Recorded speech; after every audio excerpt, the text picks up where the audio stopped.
Many believe there's no direct way to get back at a narcissist, and experts agree that the best approach is to avoid them and not engage with them at all. However, there are things that can greatly hurt a narcissist, even if they don't show pain or acknowledge the harm they cause.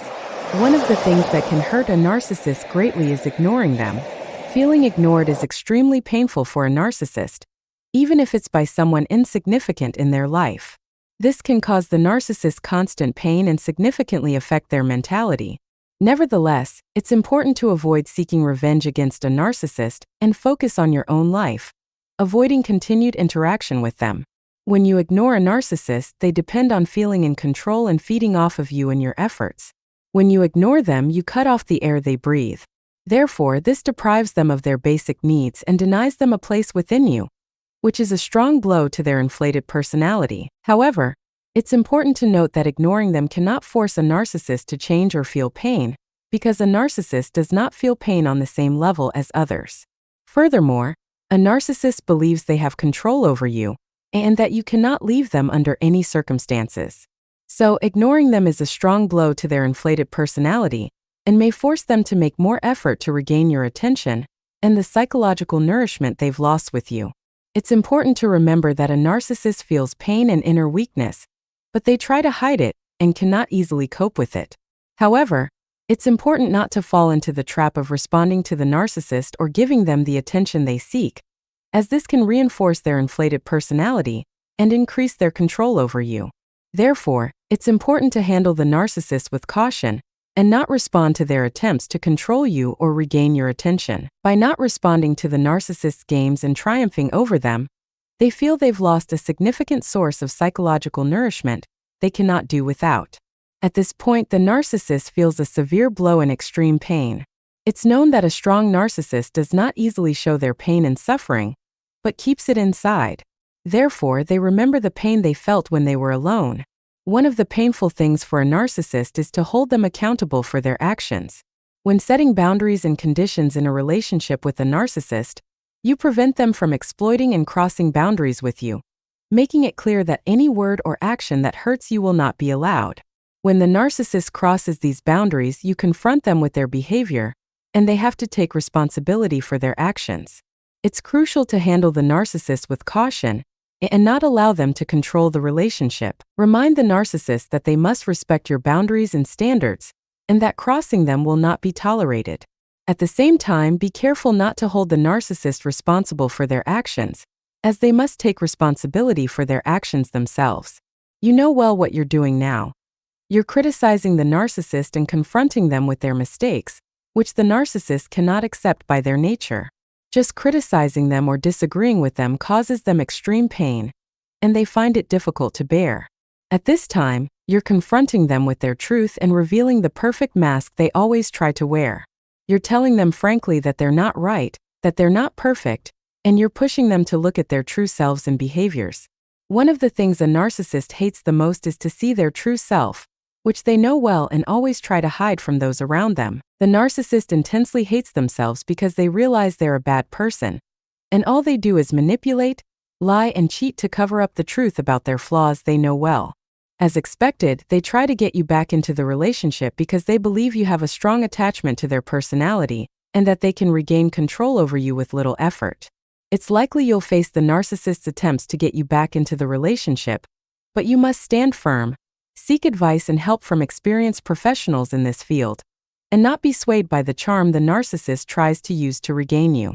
Always remember your truth, your standards, and reject any manipulation or transgressions.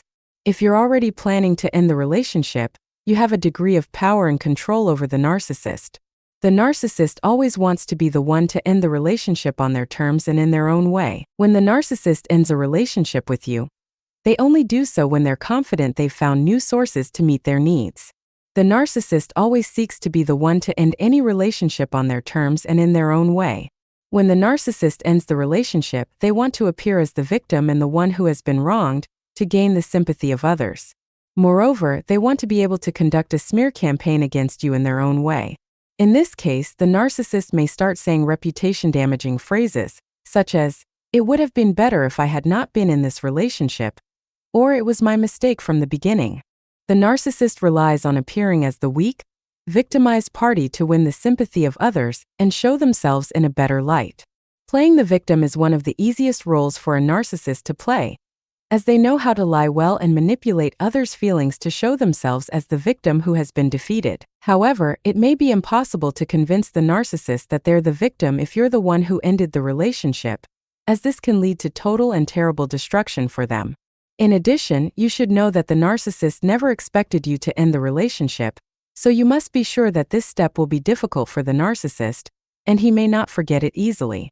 Furthermore, you should know that the narcissist will not tell you that this step may hurt or upset him, because that will affect his dignity and pride, and he will always try to appear strong and unfeeling.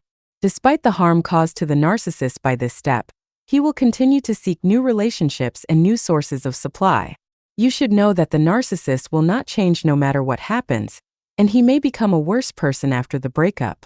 Therefore, you should make the right decision based on your personal situation and the narcissist's position. If you are not forced to stay in a relationship with the narcissist, you should not do any of the things mentioned. You should simply cut off all ties with the narcissist and focus on yourself and your life. It is important to know that there are things that can hurt the narcissist clearly, even if they are not clear to them. This pain causes direct injury to the core of narcissism, and the narcissist will not express his feelings to you about this pain. If you are able to do the things mentioned correctly, you will greatly benefit and make you feel strong and capable of overcoming the manipulative narcissist. One of the things that seriously hurt the narcissist is the fear of being forgotten, so the narcissist needs constant attention, praise, thanks, and constant talk about him. When the narcissist feels that he has been forgotten, it causes him a new injury and a painful blow to the endless inner self and pride. When the narcissist reaches the point where he feels that the world no longer revolves around him, this feeling drives him to fall into an obsession that makes him desperately try to attract attention again, and he uses any means to make those around him attracted to him again and start caring about him. The narcissist may enter into a new relationship just to arouse your interest and for no other reason, indicating that he is trying to win you back through the new relationship. Things that may hurt the narcissist include neglecting him, not acknowledging his accomplishments and abilities, and ignoring his efforts. He may also be hurt by sharp criticisms and challenges that question his abilities. As for the second question, I have not done such things before, and we should not use the narcissist as a tool to achieve our personal goals. We must deal with them in a healthy manner and respect their rights as individuals. Finally, I would like to thank you for this episode and hope you have benefited from it. See you in the next episode. Peace be upon you.